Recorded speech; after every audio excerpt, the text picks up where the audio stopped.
Pourquoi notre blé français est-il plus contaminé ?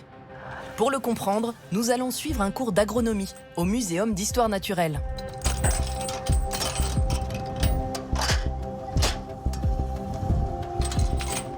Là, on est dans le jardin écologique du Muséum. C'est une parcelle qui n'est pas ouverte au public, qui a des fonctions pédagogiques et de recherche.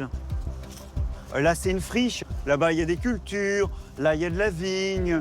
Et on étudie tout depuis le sol jusqu'aux plantes. Marc-André Selos est microbiologiste et spécialiste du vivant. Il va nous expliquer comment les polluants arrivent jusqu'à notre assiette. Dans nos aliments, il y a de la pollution qui arrive par voie aérienne. Il y a par exemple des microplastiques qui arrivent et qui tombent sur les parties aériennes des plantes ou qui rentrent dans le sol. Les pesticides aussi arrivent par voie aérienne. Mais la grande voie d'entrée dans l'alimentation, c'est le sol. Pourquoi ? Parce que dans le sol, c'est retenu et de là, ces microplastiques, ces pesticides ou des métaux lourds regagnent les plantes et sont non seulement présentes dans les parties souterraines, comme la carotte par exemple, mais peuvent remonter dans les parties aériennes également. Donc même quand vous mangez les parties aériennes, vous risquez d'hériter de cette pollution. Cet excès de cadmium peut être naturellement présent dans les sols, comme ceux d'Amérique du Sud, responsables de la contamination du chocolat. Mais en France, la géologie n'explique pas tout. Ce sont surtout les pratiques agricoles qui alimentent nos terres en cadmium. Chez nous, il y a du cadmium dans les sols, mais souvent il est bloqué, il n'est pas disponible pour les plantes. Celui qui va être disponible, c'est celui qui arrive avec les engrais phosphatés, qui lui est mobile, il circule et c'est lui qui peut rentrer dans les végétaux et de là dans notre alimentation. La voici donc, la raison de notre exception française. Des sols contaminés par des décennies d'épandage d'engrais phosphatés. Ces engrais, la France les importe du Maroc, où les concentrations en cadmium ont été parmi les plus fortes du monde. Une pollution ancienne, parfaitement connue de nos autorités de santé.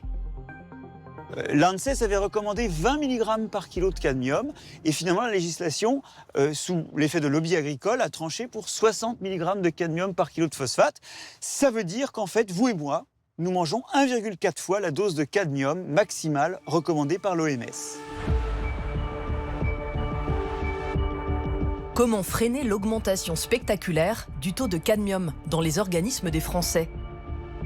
Les agriculteurs peuvent-ils se passer de ces engrais ? Moi, j'aime bien emprunter ce trajet parce que il est préservé de la circulation. Il y a des espaces de nature, même s'ils sont très encadrés, très bien taillés. Mais n'empêche que voilà, c'est quand même un moment où je suis reconnecté avec des espaces verts et c'est quand même un endroit un peu chouette, quoi, pour le paysan que je suis. Benoît Biteau est éleveur et céréalier de grande culture, dont du blé cultivé en bio. Il est aussi député des Charentes-Maritimes et porteur d'un projet de loi pour supprimer l'apport de cadmium dans nos sols. La règle européenne qui s'impose à tous les États membres, c'est 60 mg. On est déjà 3 fois plus élevé que ce que préconisent les agences sanitaires. Et en France, pour pouvoir continuer de s'approvisionner sur les gisements marocains surtout, on a demandé à pouvoir utiliser des phosphates à 90 mg par kilo. Et c'est ce qui explique que les sols français sont plus contaminés que les autres sols d'Europe. C'est 2 fois plus que les sols allemands, 3 fois plus que les sols belges, parce que les agriculteurs allemands et belges s'approvisionnent en Europe du Nord pour enrichir leurs sols en phosphate.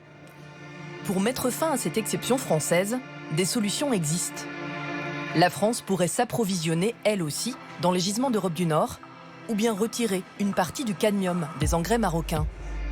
Mais pour ce paysan, la meilleure des solutions serait que l'agriculture française renonce aux engrais chimiques. On parle beaucoup du bio, on parle beaucoup de tout ce qui est vertueux, mais on est une toute petite partie sur la globalité de l'agriculture française. On respecte les sols, on respecte les rivières. C'est vraiment une autre logique, c'est un autre modèle de pensée agricole. Quand ils se sont installés dans cette ferme du Limousin il y a 7 ans, Claire et Gaël ont fait le choix de l'agriculture biologique. Claire au maraîchage. Là, on a des petits melons, là, on a des blettes. Et Gaël aux céréales. On arrive sur la parcelle de blé. Donc c'est un blé qui a été semé il y a du coup 4 mois. Pour faire pousser ce blé-là, il n'y a rien d'autre que la semence de blé, la terre et l'eau qui tombe du ciel. Inconcevable pour le couple de déverser des engrais chimiques qui pourraient nuire à la terre. Pour la nourrir, ils ont recours à des engrais verts. Ce qui nous intéresse, nous, en tant qu'agriculteurs, c'est de pouvoir ramener de l'azote au sol, parce que c'est ça qui va permettre après au blé de bien pousser. Donc on va utiliser les légumineuses pour amener de l'azote au sol. C'est-à-dire qu'au lieu d'avoir de l'engrais chimique ou d'avoir du fumier de vache, moi je vais utiliser la plante comme engrais à travers les légumineuses qui vont capter l'azote et le ramener au sol. Et du coup, on fait 3 années de légumineuses pour enrichir le sol, puis 1 année de blé qui va profiter de ce que le trèfle a pu amener au sol pour lui pousser. Au potager, même système pour Claire. Des engrais verts et une rotation des cultures pour garder un sol bien en vie. Donc déjà, ça s'enfonce comme dans du beurre. Donc ça montre quand même que c'est un sol qui est bien aéré. Et dès que je passe un coup de groulinette, il y a tous les vers de terre qui sortent. Mais permettre à la terre de rester vivante, ça prend du temps et de la place. Sur les 32 hectares de l'exploitation, 8 seulement donnent du blé chaque année. Moins rentable forcément pour le céréalier, d'autant plus qu'il a choisi de cultiver des blés anciens. Là, quand on regarde le grain, il est beaucoup plus petit que ce qu'on peut voir dans les blés plus modernes, mais on produit la quantité de blé qu'on a besoin pour faire le pain. Le pain, voilà le secret de Gaël pour vivre de son exploitation. Car il n'est pas seulement fermier, il est aussi meunier et boulanger. Et donc voilà la farine, qui est toute fraîche, qui vient d'être faite et qui servira pour la fournée de la semaine prochaine. Ça roule les gars? Ouais. Qu'est-ce qu'il raconte ce four? Il est bien comme tu veux? Ouais. 2 jours par semaine, Gaël se consacre à la fabrication du pain. 130 kilos réalisés en quelques heures et qui seront vendus cet après-midi même sur le marché à des clients qui l'ont déjà précommandé. Moi, avec la production de blé que je fais aujourd'hui ou de farine, je ne pourrais pas vivre de mon activité. 1 kilo de pain, je le vends 5 €. Si je devais vendre 1 kilo, enfin 4,70 exactement.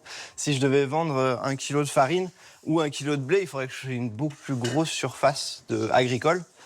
Et vu que faire du tracteur, c'est pas ce qui m'intéresse le plus, ben, ça me va bien de pouvoir faire un petit peu de tout. Cette maîtrise de toute la chaîne permet à Gaël de se verser un salaire et de prendre des vacances.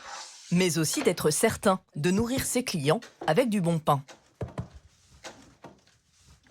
Quand ça fait ce bruit-là, c'est que c'est cuit.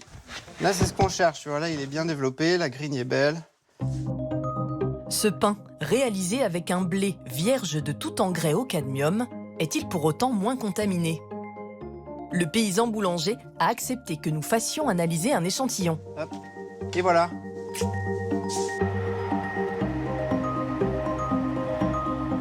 Quelques jours après notre tournage, nous avons reçu les résultats. Avec une teneur moyenne de 0,020 microgrammes de cadmium, ce pain se situe dans la moyenne basse des pains complets, mais contient 3 fois plus de cadmium que le pain d'Adriano réalisé avec la farine sicilienne. Rien d'étonnant, il y a 7 ans encore, les champs de Gaël étaient cultivés en conventionnel.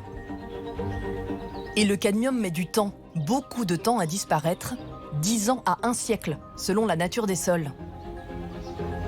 Pas de quoi décourager le couple, plus que jamais convaincu qu'il faut arrêter au plus vite de déverser ce métal lourd dans notre environnement.